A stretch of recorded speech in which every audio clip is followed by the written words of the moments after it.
అన్నం పరబ్రహ్మ స్వరూపం అంటూ ఉంటాం కదా. అలాగే పుట్టిన పిల్లాడి నుంచి ఎదిగిన వాళ్ళు వరకు అన్నం మనం తింటూ ఉంటాం, అవునా? మొదటిగా మనం ఎక్కువ పెట్టేది పిల్లలకి కూడా అన్నం, పప్పు, నెయ్యి వేసేసి ఎంత హెల్దీ కాంబినేషన్ అని చెప్పేసి చిన్నపిల్లలకి మొదటిగా ఫుడ్ మనం అదే పెడతాం కదా. సో అలాగే ఏజ్ పెరుగుతున్న కొద్దీ మనం కొత్త కొత్త ఫుడ్స్ అనేది మనం ఇంక్లూడ్ చేసుకుంటూ ఉంటాము లైఫ్ స్టైల్. సో ఎప్పుడైతే వైట్ రైస్ మనకి బాగా అలవాటు అయిపోతూ ఉంటుందో దాని నుంచి బయటపడడం చాలా కష్టం. అంటే మధ్యాహ్నం పూట ఎలా అయితే మనము అన్నం తింటూ ఉంటామో అలాగే రాత్రిపూట కూడా చాలామంది కూడా అలాగే అన్నం తినాలి అని అనుకుంటూ ఉంటారు, అలాగే ఇష్టపడుతూ కూడా ఉంటారు. బట్ జనరల్గా వైట్ రైస్ తినలో తప్పులేదు, కానీ ఒకవేళ అంటే ఇప్పుడు ఏజ్ పెరిగిన కొద్ది ఏమవుతూ ఉంటుంది అంటే మనకి డైజెషన్ తగ్గిపోతూ ఉంటుంది. మనకి కావాల్సినన్ని క్యాలరీస్ ముందు ఎలా తినేవాళ్ళమో అన్ని క్యాలరీస్ మనకి అవసరం ఉండదు, ఎందుకంటే మెటబాలిజం తక్కువ ఉంటుంది కాబట్టి అన్ని క్యాలరీస్ మనం యూస్ చేయలేము. దాంతోపాటు షుగర్ రిలేటెడ్ ఇష్యూస్ కూడా చాలా మటుకు వచ్చేస్తూ ఉంటుంది, అంటే ఇన్సులిన్ రెసిస్టెన్స్ అనేది వచ్చేస్తూ ఉంటుంది బాడీలో.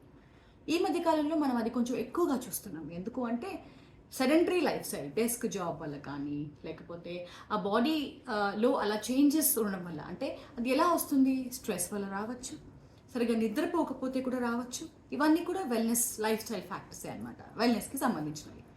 ఇవన్నీ కూడా ఇంపార్టెంటే మనకి. మనం హెల్తీగా ఉండాలన్నా, షుగర్ కంట్రోల్ బాగుండాలన్నా, లేకపోతే ఈవెన్ మనకి డయాబెటీస్ రాకుండా ఉండాలన్నా, క్రానిక్ డిజీజెస్ ఏవి హార్ట్ ప్రాబ్లమ్స్ కూడా రాకుండా ఉండాలన్నా కూడా మనకి ఈ ఫ్యాక్టర్స్ అన్నీ కూడా చాలా అవసరం, లైఫ్ స్టైల్ ఫ్యాక్టర్స్.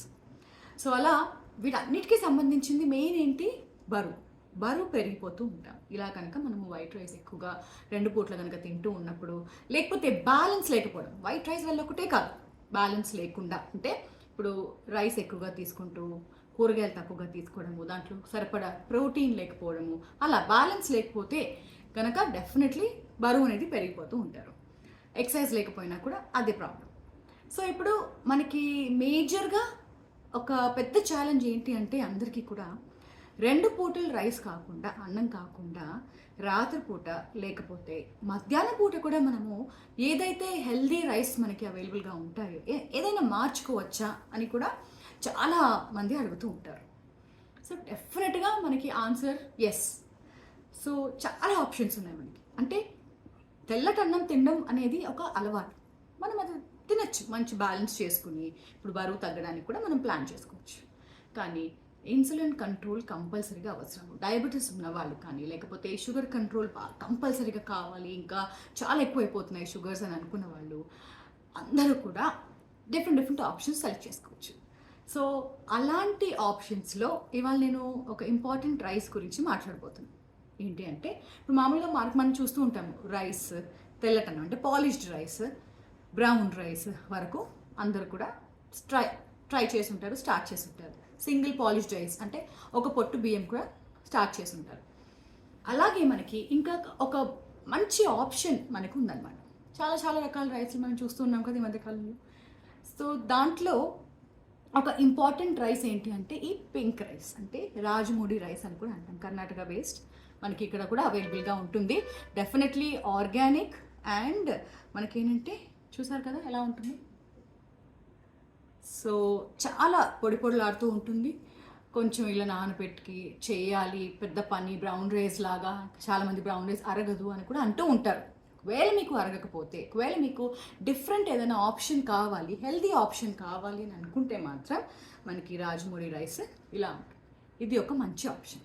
దీని గురించి మాట్లాడదాం. సో ఎక్కడ దొరుకుతుంది ఏంటి అనేది కూడా డెఫినెట్లీ నాకు మెసేజ్ చేయండి, నేను పంపిస్తాను డీటెయిల్స్ అన్నీ కూడా. బట్ అదర్వైజ్ మీకు తెలిసినా మీరు డెఫినెట్లీ ఆ డీలర్స్ని కూడా మీరు కన్సల్ట్ చేసి మీరు తెప్పించుకోవచ్చు. సో రాజమూడి రైస్, పింక్ రైస్ మనకి one of the best options. ఒకవేళ రైస్ మీకు బాగా అలవాటు అంటే, మామూలుగా ఏంటి మనము తెల్లటి బియ్యంలో పాలిష్డ్ రైస్లో ఫైబర్ అంటే పీచు పదార్థం మనకి ఎక్కువగా ఉంటుంది, అవునా? దానివల్లనే షుగర్ కంట్రోల్ అనేది చాలా తక్కువగా వస్తూ ఉంటుంది అన్నమాట. గ్లైసెమిక్ ఇండెక్స్ ఎక్కువగా ఉంటుంది వైట్ రైస్లో. సో ఇప్పుడు ఈ బెనిఫిట్ ఏంటి అంటే ఈ రైస్లో మీరు చూస్తే మీకు కనిపిస్తూ ఉంటుంది కదా, మీకు ఈ brown colour, pink colour bran అనేది ఉంటుంది అన్నమాట. బ్రాన్ అంటే పొట్టు ఉన్న బియ్యం మనం తీసుకున్నప్పుడల్లా మనకి ఏంటంటే మంచి బి వైటమిన్స్ అవైలబుల్ ఉంటాయి.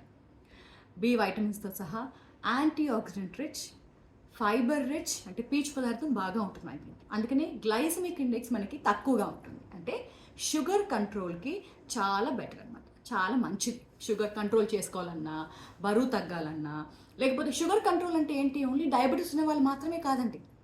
చాలామంది మనం చూస్తూ ఉన్నాము పీసీఓడి, థైరాయిడ్, ఎవరికైతే బరువు ఎక్కువ అయిపోతూ ఉన్నారో వాళ్ళందరూ కూడా ఈ రైస్ ఆల్టర్నేటివ్గా వాడుకోవచ్చు. అంటే ఇప్పుడు వైట్ రైస్ కూడా తీసుకోవచ్చు, ఇది కూడా తీసుకోవచ్చు. వైట్ రైస్తో పాటు బ్యాలెన్స్డ్గా మనం ఫుడ్ తీసుకున్నామంటే డెఫినెట్లీ ప్రాబ్లం ఉండదు. దాంతోపాటు మనకు కొంచెం ఈజీగా బెటర్ షుగర్ కంట్రోల్ రావాలి అంటే మాత్రం ఇలాంటి ఆప్షన్స్ కూడా మనం యూస్ చేయొచ్చు అనమాట. సో పొడి పొడిలాడుతూ ఉంటుంది కుక్ చేసిన తర్వాత కూడా మనకి. ప్రోటీన్ కానీ లేకపోతే కార్బోహైడ్రేట్స్ కానీ క్యాలరీస్ కానీ మనకి అన్నీ వైట్ రైస్తో కొంచెం దగ్గరగా ఉన్నప్పటికీ కూడా ఫైబర్ మెయిన్గా, అంటే ఫైబర్ కొంచెం మనకి ఏంటంటే ఎక్కువగా ఉంటుంది ఈ రాజముడి రైస్. మెయిన్గా యాంటీ ఆక్సిడెంట్స్ ఉంటాయి. యాంటీ ఆక్సిడెంట్స్ వల్ల కూడా మనకి క్రానిక్ డిజీజెస్ ఏవి రాకుండా మనకి కాపాడుతుంది, ఇన్ఫ్లమేషన్ లేకుండా కూడా కాపాడుతుంది. సో మెగ్నీషియం చాలా ఇంపార్టెంట్. చాలా మందికి కూడా మెగ్నీషియం చాలా తక్కువ అవుతూ ఉంటుంది. స్ట్రెస్లో ఉన్న వాళ్ళకి కూడా మెగ్నీషియం చాలా తక్కువగా మనం చూస్తూ ఉన్నాం కదా. సో మెగ్నీషియం పెరగడానికి కూడా మనకి ఆ మినరల్స్ అన్నీ కూడా మనకి ఈ రైస్లో అవైలబుల్గా ఉంటాయి. సో గ్లైసెమిక్ ఇండెక్స్ లోగా ఉంటుంది, మేజర్గా గుర్తుపెట్టుకోవాల్సింది అది. కాబట్టి మనకి ఈ రైస్ ఏంటంటే వైట్ రైస్ బదులు మనం ఎక్కడెక్కడైతే వైట్ రైస్ మనం వాడుతూ ఉంటామో, అంటే పాలిష్డ్ రైస్ మనం వాడుతూ ఉంటామో అక్కడక్కడ ఈ రెడ్ రైస్, ఈ పింక్ రైస్ ఇవన్నీ కూడా వాడచ్చు. సో ఈ పింక్ రైస్, రాజమూడి రైస్ ఏదైతే ఉంటుందో ఇది మనము మామూలుగా దోశ పిల్లల్లో వాడుకోవచ్చు. సేమ్ నానబెట్టుకుని, ఎలా అయితే మనం దోశ పిండి రెగ్యులర్గా నానబెట్టుకుని చేస్తామో అలాగే నానబెట్టుకుని చేసుకోవచ్చు. తర్వాత ఇదే మామూలుగా ఒకవేళ ఉప్మా లాగా చేసుకోవాలనుకోండి, జస్ట్ పల్స్ లాగా మనం గ్రైండ్ చేసేసుకుని ఈ బియ్యం రవ్వతో మనం ఎలా అయితే పిండి ఉప్మా లాగా చేసుకుంటుంటాం కదా అలా కూడా చేసుకోవచ్చు. సో పీచు పదార్థం బాగుంటుంది, గ్లైసెమిక్ ఇండెక్స్ తక్కువగా ఉంటుంది, antioxidants rich, minerals rich. కాబట్టి మనకి ఈ Rajamudi rice definitely one of the best options. ఒకవేళ లంచ్లో కానీ డిన్నర్లో కానీ మీరు ఆప్ట్ చేసుకోవాలనుకుంటున్నారు. సో రెగ్యులర్గా వాడుకోవచ్చు. టేస్ట్ వైజ్ మనకి ఏం చేంజ్ ఉండదు, ఓన్లీ కలర్ వైజ్ కొంచెంగా మనకి ఇది డిఫరెంట్గా ఉంటుంది కాబట్టి అదొకటి. బట్ హెల్త్ కన్నా మనకి కలర్ ఇప్పుడు చాలా వాటికు మనం తగ్గించేసుకుని ఉన్నాం కదా, ఇలా డిఫరెంట్ కలర్లో ఉంది మనం తినలేము అని చెప్పేసి. సో అందుకని హెల్త్ ఆస్పెక్ట్ ఒకటి ఆలోచించుకుని మనం ముందుకెళ్ళామంటే చాలా మంచిది. సో అలా ఇవాళ నేను మీకు రాజమూడి రైస్ గురించి చెప్పాను. సో ఈ బెనిఫిట్స్ గుర్తుపెట్టుకోండి. దీనికి తగ్గట్టుగా మీ లైఫ్ స్టైల్ని, మీరు తినే మీ ఆహారంలో ఏవైతే చేంజెస్ ఉన్నాయో అవి కొంచెం మార్చుకుంటూ ఉంటే మనందరికి కూడా చాలా మంచిది కదా. సో అలా చేంజ్ చేసుకుంటూ ఉండండి. తర్వాత మరికొన్ని బెనిఫిట్స్ ఏవైతే మిగతా రైస్ల్లో ఉన్నాయో అవి కూడా నేను డిస్కస్ చేస్తూ ఉంటాను ఫ్యూచర్ వీడియోస్లో. సో అందుకనే యూట్యూబ్లో వాళ్ళైతే తప్పకుండా సబ్స్క్రైబ్ చేసుకోండి. ఇన్స్టాగ్రామ్, ఫేస్బుక్ ఇవన్నీ వీడియోస్ కూడా నేను పోస్ట్ చేస్తూ ఉన్నాను కాబట్టి మీరు ఎవరికైతే అవసరం ఉందో వాళ్ళకి తప్పనిసరిగా షేర్ చేయండి. నమస్తే.